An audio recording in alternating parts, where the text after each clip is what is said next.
Eu quero cumprimentar a todos com a paz do Senhor. Quero agradecer a Deus por mais este privilégio de ministrar a palavra do Senhor. Você que vai estar ouvindo, esteja se inscrevendo no canal, compartilhando, e Deus continuará nos abençoando. E divulgue também o canal para mais pessoas.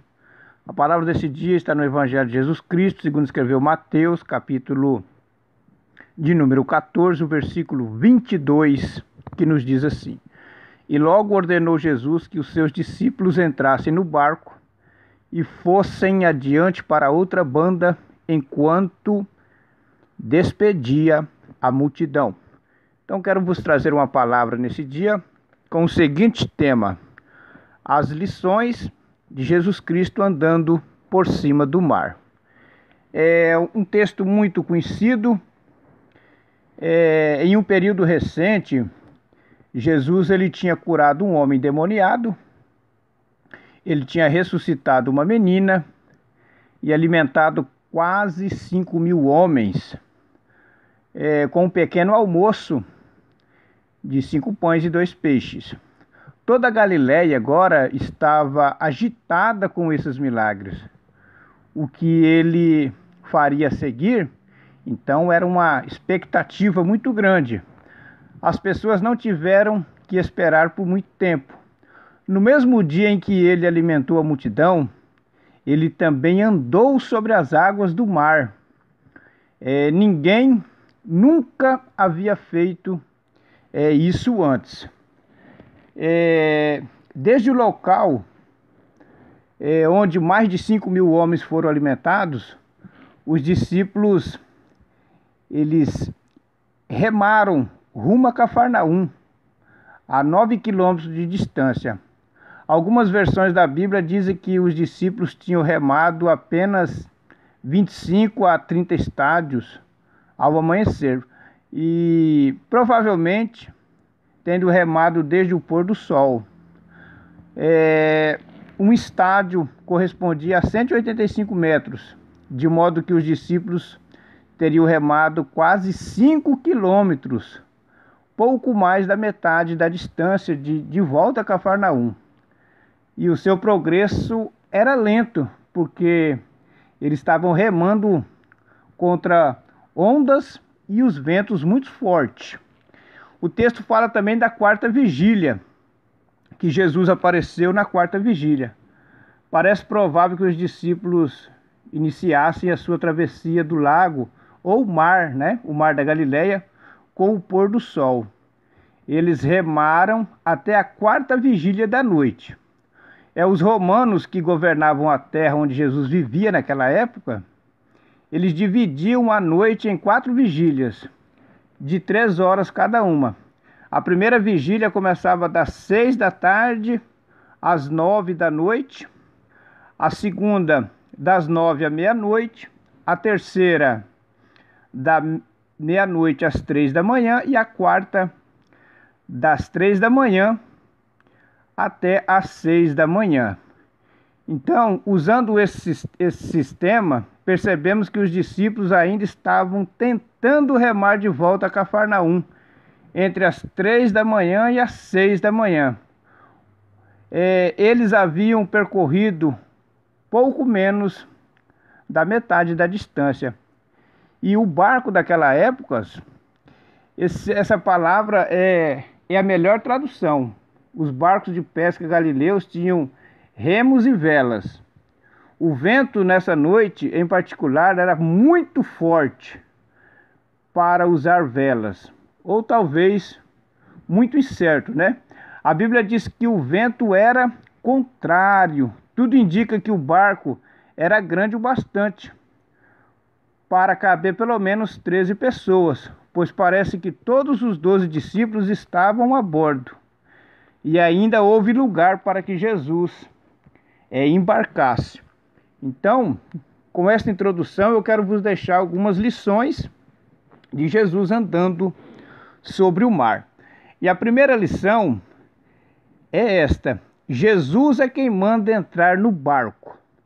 Então, é Jesus quem manda entrar no barco. Cada um de nós fomos chamados por Jesus para estar nesse barco, para estar fazendo parte do seu corpo. Quando Jesus foi conduzido ao deserto para ser tentado pelo diabo, a Bíblia fala que Jesus foi conduzido pelo Espírito ao deserto, para que o nome de Deus seja glorificado. Então é Jesus quem manda entrar no barco. A segunda lição: o barco estava no meio do mar, ou seja, longe da terra firme. A palavra meio significa neutro. Então imagina o desespero agora desses apóstolos, e não é diferente.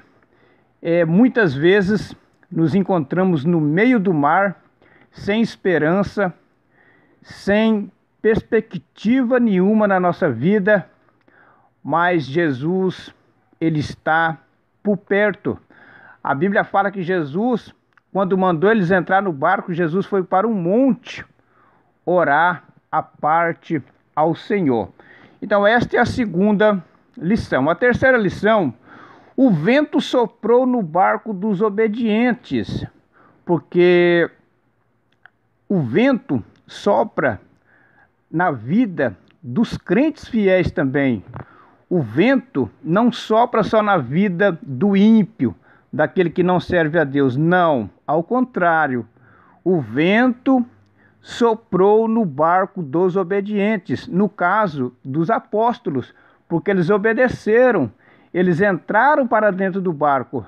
Muitas vezes o vento sopra na nossa vida, o vento ele vem forte sobre a nossa vida espiritualmente falando, muitos problemas, muitas adversidades, mas o que está conosco é maior do que o que está no mundo. O vento também soprou na vida de Jó.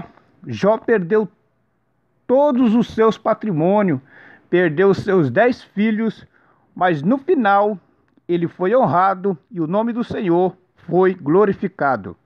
A quarta lição: o vento contrário fazia e faz parte do projeto de Deus.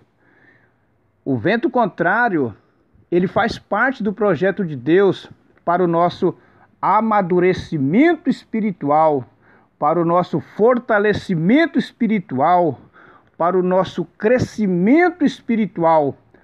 O vento contrário pegou muitos personagens da Bíblia. Um exemplo foi Jairo.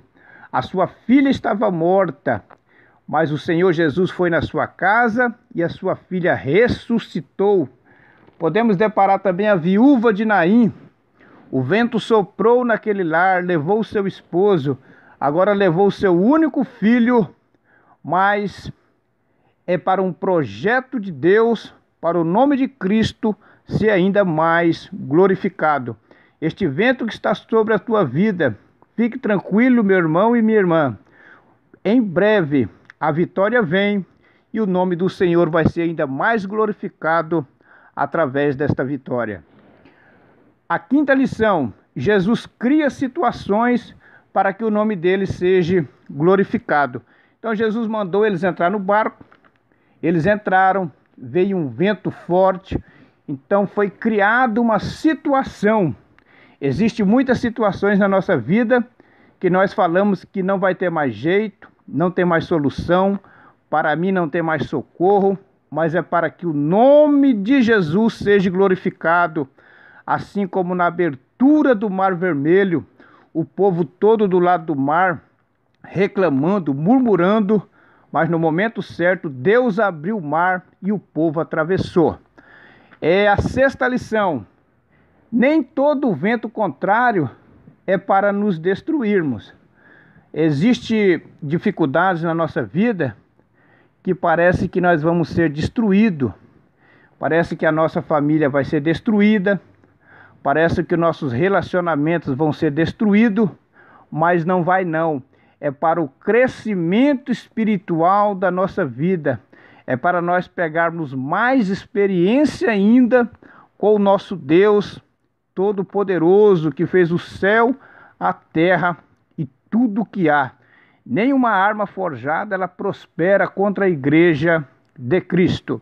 A sétima lição: o barco não afundou porque Jesus, ele não perdeu, ele não perde e nunca vai perder o nosso barco de vista.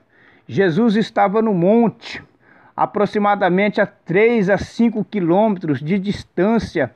O barco agora estava no meio do mar, mas Jesus estava olhando, Jesus estava observando. Jesus também observa a nossa dificuldade, os nossos problemas, as nossas fadigas, as nossas aflições, as nossas angústias. E no momento certo, Jesus Cristo, ele vem caminhando sobre as águas para nos socorrer. A oitava lição: quem enfrenta vento forte e vento contrário, vê milagre na sua vida. De todos os apóstolos que estavam ali, Pedro, ele descendo do barco, ele começou a andar sobre as águas, mas ele começou a sentir o vento forte. E a Bíblia fala que ele começou a ter medo e começou a ir para o fundo, começou a afundar, e ele começou a clamar para Cristo dizendo: Senhor, salva-me. Então não é diferente. Devemos buscar ao Senhor, clamar ao Senhor, pedir socorro ao Senhor. E a Bíblia diz que logo Jesus, ele estendendo a mão, Jesus está estendendo a mão sobre a tua vida, sobre a tua dificuldade, sobre o teu problema, sobre os teus negócios, sobre os teus projetos. Jesus está estendendo a mão e segurou e disse-lhe: homem de pouca fé, por que duvidaste? Muitas vezes o Senhor está junto conosco e nós estamos duvidando, mas não devemos duvidar, devemos pedir misericórdia para que o Senhor acrescente a nossa fé. E quando subiram para o barco, acalmou o vento. Agora o próprio Cristo sobe juntamente com Pedro no barco, e a Bíblia fala que o vento acalmou, ficou tranquilo, tornou-se abundância. Eu quero lhe dizer, aonde Jesus Cristo chega, a paz e a tranquilidade. Que Deus abençoe os irmãos, que esta palavra venha nos fortalecer ainda mais na presença de Cristo Jesus. Deus abençoe os irmãos. Lembrando, Cristo está dentro do barco conosco e a vitória já está ganha na cruz do Calvário. Deus abençoe. A paz do Senhor.